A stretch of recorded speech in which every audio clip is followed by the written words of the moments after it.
Komisi 3 DPR RI menyetujui Saudara Profesor Dr. Insinyur Haji Adis Kadir SHM sebagai Hakim Konstitusi pada Mahkamah Konstitusi Republik Indonesia yang berasal dari usulan lembaga Dewan Perwakilan Rakyat Republik Indonesia dan untuk selanjutnya dapat diproses sesuai ketentuan perundang-undangan yang berlaku. Peneliti Pemilu dan Demokrasi Indonesia Titi Anggraini tidak habis pikir dengan dipilihnya anggota DPR RI Adis Kadir menjadi Hakim Mahkamah Konstitusi alias MK. Padahal Adis Kadir pernah menuai kontroversi saat unjuk rasa besar yang terjadi di Indonesia pada Agustus tahun lalu. Titi Anggraini pun merasa sia-sia menjadi dosen hukum tata negara di Indonesia apabila kondisi negara jauh dari etika kenegaraan. Kritik itu dilayangkan Titi Anggraini di X pada Selasa 27 Januari dan sudah mendapatkan izin untuk dikutip dan dimuat wartakotalive.com. Menurut Titi, terpilihnya Adis Kadir sebagai Hakim MK pengganti Arief Hidayat menunjukkan rendahnya arti publik dan akuntabilitas politik di DPR RI.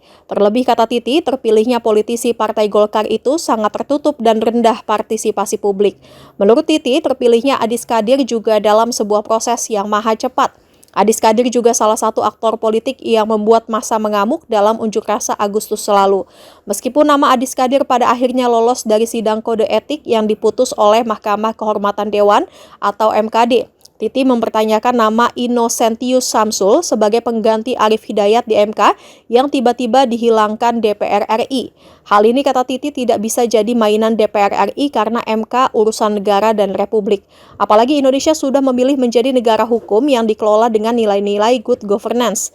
Namun terpilihnya Adis Kadir menandakan bahwa negara sudah mengabaikan keberadaan publik.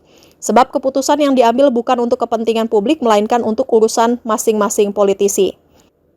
Sebagai dosen tata negara di Fakultas Hukum dan melihat semerautnya negara Indonesia saat ini, Titi pun mengaku merasa malu dan sia-sia mengajar hukum di Indonesia.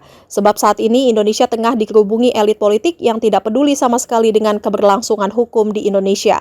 Rapat paripurna DPR RI mengesahkan pencalonan kader Partai Golkar Adis Kadir untuk posisi Hakim Konstitusi menggantikan Arief Hidayat yang memasuki masa pensiun.